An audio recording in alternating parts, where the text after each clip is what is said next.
पहली बार लोकतंत्र में कानून व्यवस्था भी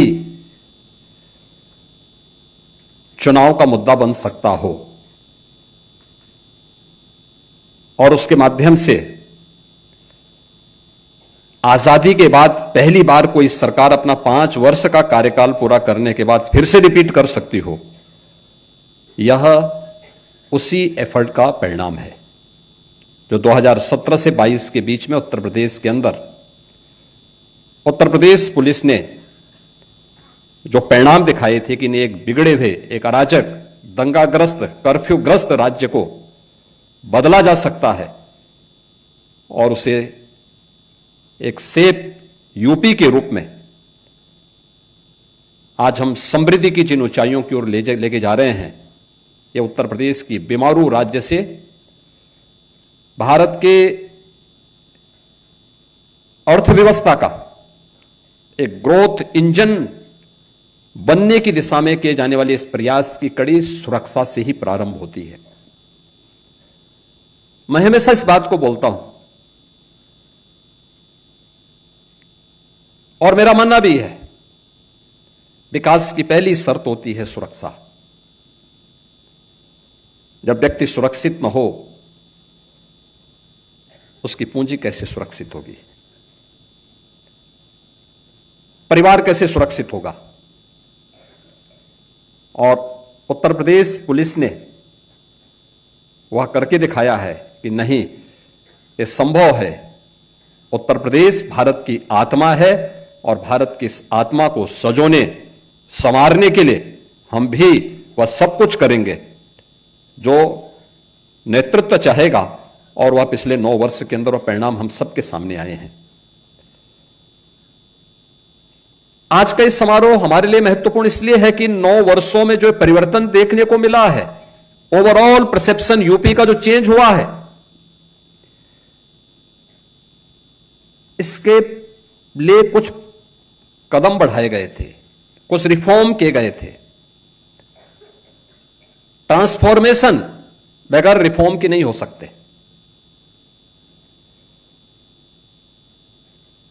और उस ट्रांसफॉर्मेशन के लिए जो रिफॉर्म किए गए, उसका परिणाम किस रूप में हमारे सामने देखने को मिले, वह आपने इस बात को देखा होगा कि उत्तर प्रदेश पुलिस में 2017 में जो हमारे पास कुल पीआरबी के वाहन थे 9,500 थे। यूपी पुलिस बल के पास कुल 9,500 वाहन थे 4 व्हीलर के रूप में। आज उनकी संख्या प्रदेश में 15,500 से अधिक है। ये जो प्रगति हुई है, इसी प्रकार से अगर 2 व्हीलर की आप बात करें, 2017 में इनकी संख्या मात्र 3,000 थी, आज इनकी संख्या 9,200 से अधिक है। यानी केवल संख्या नहीं है, इसने पुलिस के रिस्पांस टाइम को न्यूनतम लाने में सफलता प्राप्त की। आपातकालीन स्थिति में जितनी त्वरित कार्रवाई होगी, जितनी त्वरित हम सहायता पहुंचाएंगे, वह त्वरित कार्रवाई ही ट्रस्ट में बदलती है और वह ट्रस्ट ही ट्रांसफॉर्मेशन का कारण बनता है। हमारी कार्रवाई वहां से प्रारंभ होती है और इसीलिए मॉडल पुलिसिंग के लिए जो 3 महत्वपूर्ण स्तंभ आदरणीय प्रधानमंत्री जी बार बार कहते हैं, उसमें इंफ्रास्ट्रक्चर, टेक्नोलॉजी और मोबिलिटी, ये तीनों का अपना महत्व है। अभी जो डीजीपी साहब कह रहे थे कि उत्तर प्रदेश पुलिस बल का जो पहले बजट था, वह 17 के पहले श्वास अटकते अटकते 16,000 करोड़ तक पहुंच पाता था और वह भी खर्च नहीं हो पाता था। वर्षों पहले जिले बने थे, जिला मुख्यालय नहीं, पुलिस लाइन नहीं। क्या पुलिस परिणाम देती? पुलिस के पास पुराने असले, कोई सुविधा नहीं, अवस्थापना सुविधाएं जीरो, टूटे हुए बैरक में टूटे हुए एस्बेस्टस सीट के नीचे रहने के लिए पुलिसकर्मी दिन भर की 12 घंटे की ड्यूटी के बाद जब आते थे, सर्दी गर्मी बरसात में उस टूटे हुए खपड़ेल के नीचे उन्हें रहने के लिए मजबूर होना पड़ता था। मुझे याद है 2017 में मैं एक दिन अचानक लखनऊ पुलिस लाइन में गया था और मैंने यहां के टूटे हुए उस बैरक को अपनी आंखों से देखा था। जवान लेटे हुए थे, आराम कर रहे थे रात्रि भर की ड्यूटी के बाद, लेकिन जैसे ही मैंने दरवाजे के अंदर से झांका, मैंने देखा तो टूटी हुई चारपाई, अपनी आंखों को मलकर मेरी तरफ देख रहे थे। मैंने कहा आप जो समझ रहे हैं मैं वही हूं, लेकिन चिंता मत करो, आराम करो। तब तक पुलिस महानिदेशक भी पहुंच गए, होम सेक्रेटरी पहुंच गए। उन्होंने कहा आपने बताया नहीं। मैंने कहा मैं बताता तो मैं ये सब देख नहीं पाता, मैं इसीलिए आया हूं। और आज आप देखते होंगे उत्तर प्रदेश के 55 जिले ऐसे हैं जिनमें जो सबसे ऊंची बिल्डिंग होगी वह उत्तर प्रदेश पुलिस की बैरक की होगी, उत्तर प्रदेश पुलिस बल के कार्मिकों के बैरक की होगी। आपने इस बात को देखा होगा, आज मॉडल थाने बन रहे हैं, मॉडल फायर स्टेशन बन रहे हैं। उत्तर प्रदेश पुलिस बल की ट्रेनिंग की क्षमता हम लोगों को 2017 में जब पुलिस भर्ती करनी थी तो उत्तर प्रदेश में केवल 3000 ट्रेनिंग की क्षमता थी एक साथ। हम परेशान थे, कहां होगा, भर्ती होनी थी यूपी के अंदर। नौजवान परेशान थे क्योंकि वर्षों से भर्ती नहीं हो पाई थी और निष्पक्ष भर्ती तो एक प्रश्न बना हुआ था, कैसे होगा। मेरे सामने समस्या थी कि हम 3000 से अधिक भर्ती एक बार नहीं कर सकते थे। एक भर्ती की प्रक्रिया को बहुत आप जितनी भी तेजी करेंगे 9 महीने से कम में वो भर्ती नहीं हो सकती। मैंने अन्य राज्यों से संपर्क किया, 2-3 राज्य तैयार हुए। हम लोगों ने मिलिट्री पैरामिलिट्री से भी बातचीत किया, उन्होंने भी कहा थोड़ा थोड़ा हम भी सहयोग कर लेंगे। बहुत खींच खांच करके हम लोग 17 से 20 हजार तक उसको लेकर के गए। 30 हजार तक बामुश्किल अन्य राज्यों से भी और मिलिट्री पैरामिलिट्री के भी ट्रेनिंग सेंटर लेने के बाद एक क्षमता हम प्राप्त कर पाए थे। और आज आप देख सकते हैं 60,244 पुलिस कार्मिकों की हम लोगों ने भर्ती की और सभी की ट्रेनिंग यूपी के ही ट्रेनिंग सेंटर में हो रही है। उत्तर प्रदेश के अपने द्वारा अर्जित अवस्थापना सुविधाओं में ये ट्रेनिंग की सुविधा आज उत्तर प्रदेश पुलिस बल प्राप्त किया है। कोई सोचता था उत्तर प्रदेश में 3 नए कानून अभी गत वर्ष जुलाई में लागू किए गए और लागू करने के बाद ये 3 नए कानून में 7 वर्ष से ऊपर के प्रत्येक सजा में फॉरेंसिक एविडेंस की आवश्यकता है। 2017 के पहले यूपी के अंदर जो फॉरेंसिक लैब थी उनकी संख्या 2 थी,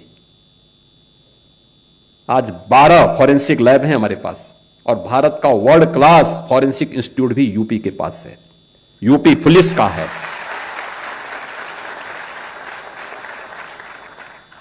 हम वहां पे डिग्री कोर्सेज भी दे रहे हैं, डिप्लोमा भी, सर्टिफिकेट भी। हर जिले में 6 हमारे अभी फॉरेंसिक लैब्स जो ये ग्रेड की हैं, ये निर्माणाधीन हैं और हर जिले में हमने 2-2 फॉरेंसिक मोबाइल यूनिट भी वहां पर तैनात की हैं जो वहां पर कार्य कर रही हैं। और ट्रेनिंग पुलिस कार्मिक हो या कोई बेरोजगार नौजवान जिसकी इस फील्ड में रुचि हो, उनकी ट्रेनिंग उत्तर प्रदेश हमारा फॉरेंसिक इंस्टीट्यूट के माध्यम से ही, स्टेट फॉरेंसिक इंस्टीट्यूट में ही उसकी ट्रेनिंग भी हो रही है। आज हमारे पास स्पेशल सिक्योरिटी फोर्स है, एसडीआरएफ है और पहली बार पीएसी में भी महिला बटालियन हो सकती है। 3 हम गठित कर चुके हैं, 3 नए गठन की प्रक्रिया आगे बढ़ रही है। ये सभी कुछ इंफ्रास्ट्रक्चर हो या टेक्नोलॉजी,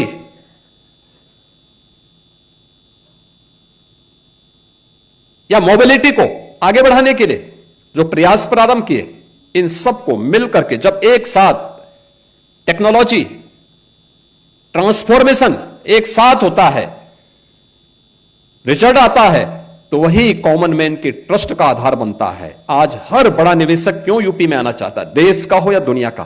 क्योंकि इसे विश्वास है यूपी की जीरो टॉलरेंस की पॉलिसी, जीरो करप्शन की पॉलिसी हर एक बड़े निवेशक को जहां विश्वास से भर करके यूपी में निवेश करने के लिए लालायित करता है, वहीं हर बेटी सुरक्षित है, हर व्यापारी सुरक्षा का एहसास करके उत्तर प्रदेश के विकास में और देश के विकास में उत्तर प्रदेश को ग्रोथ इंजन के रूप में आगे बढ़ाने में अपनी भूमिका का निर्वहन कर रहा है।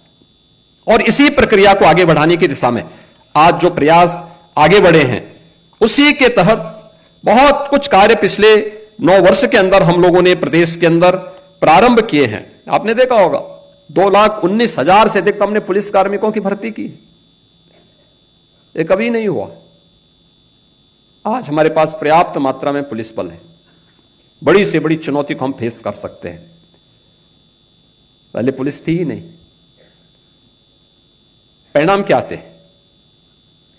मनोबल टूटा हुआ था। परिणाम क्या देते? सुविधाओं का अभाव था। परिणाम क्या देते?